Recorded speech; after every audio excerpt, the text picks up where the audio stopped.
Function முடிச்சு night வந்து எல்லோரும் ஒட்டுக்கா உட்காந்து சாப்பிட்டோம். சரி நெக்ஸ்ட்டு ஃபங்க்ஷனுக்கு வர வரைக்கும் இது வந்து ஒரு மெமரீஸு அப்படின்னு சொல்லிட்டு எல்லோரும் ஒட்டுக்கா உட்காந்து சாப்பிட்டு கொஞ்ச நாள் ரொம்ப நேரம் டைம் ஸ்பெண்ட் பண்ணிவிட்டு சரி ஓகே எங்களோட வீட்டு கடைக்குட்டி சிங்கத்துக்கு வந்து பிறந்த நாள்.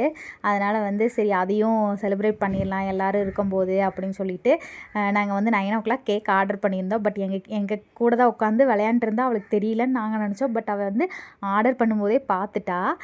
இருந்தாலும் வந்து அதெல்லாம் எங்ககிட்ட சொல்லலை. நாங்களும் அவளுக்கு தெரியாதுன்னு நினச்சிட்டு பக்கத்து வீட்லையெல்லாம் கேக் வச்சு கஷ்டப்பட்டு கேக்கெல்லாம் வச்சு எடுத்துகிட்டு வந்து வெட்டுறதுக்கு உள்ளேருந்து எங்கள் வீட்டுக்காரர் எடுத்துகிட்டு வந்தார். எடுத்துகிட்டு வரும்போது அவள் சொல்கிறா நான் வந்து நீங்கள் கேக் ஆர்டர் பண்ணும்போதே பார்த்துட்டேன் அப்படின்னு சொல்லிட்டு.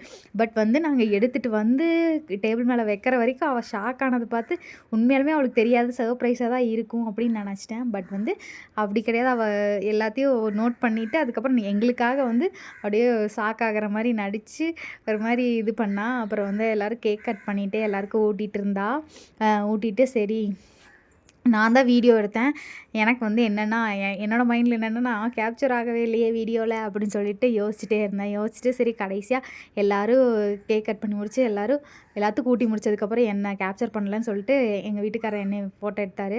சரி யாருமே இன்னும் ஸ்டார்ட் பண்ணலையே அப்படின்னு சொல்லிட்டு நான் தான் ஃபஸ்ட்டு ஸ்டார்ட் பண்ணிட்டேன் கேக் பூசுறது. ஸ்டார்ட் பண்ணதுக்கப்புறம் எல்லோரும் ஆளாளுக்கு ஒரு ஒரு இடத்துல வந்து கேக் பூசிகிட்டு இருந்தாங்க. நல்லா சூப்பராக இருந்துச்சு. ஃபங்க்ஷனும் நல்லா முடிஞ்சுச்சு. கேக் கட்டிங்கும் சூப்பராக முடிஞ்சுச்சு.